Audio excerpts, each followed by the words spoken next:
বন্ধুরা, আজকের গল্পের আসরে তোমাদের জন্য থাকছে গোপাল ভাঁড়ের প্রথম অপরাধ। এক বালক গোপালের বাগানে ফল পেড়ে খাচ্ছিল। প্রতিবেশী লোকেরা ছেলেটাকে ধরে নিয়ে এলো বাগান থেকে। যথাসময়ে ছেলেটাকে গোপালের কাছে ধরে নিয়ে এসে হাজির করলো।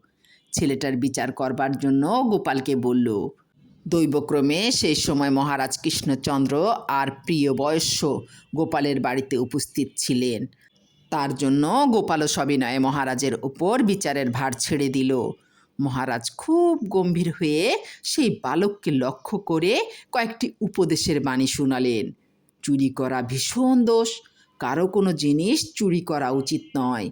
যে কোনো লোক চুরি করলে ভীষণ শাস্তি পেতে হয়।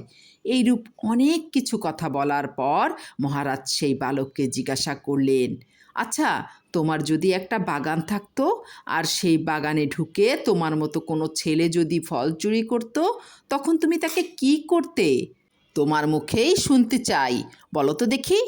বালক বিনীত হয়ে নম্রভাবে বলল, মহারাজ, প্রথমবার আর কি করব, বুঝিয়ে সুঝিয়ে সে যাতে আর কোনো দিন চুরি না করে এবং আপনার মতো এই উপদেশের কথা মতো বলে সাবধান করে ছেড়ে দিতাম প্রথমবারের মতো। তাছাড়া আর কি করব বলুন? বালকের এই কথা শুনে মহারাজ হেসে ফেললেন। মনে মনে ভাবলেন, বাহ, ছেলের বিচার বুদ্ধি দেখছি বেশ সুন্দর। ঠিক আছে, ওর কথা মতো এবার ওকে সাবধান করে ছেড়ে দেওয়া হোক।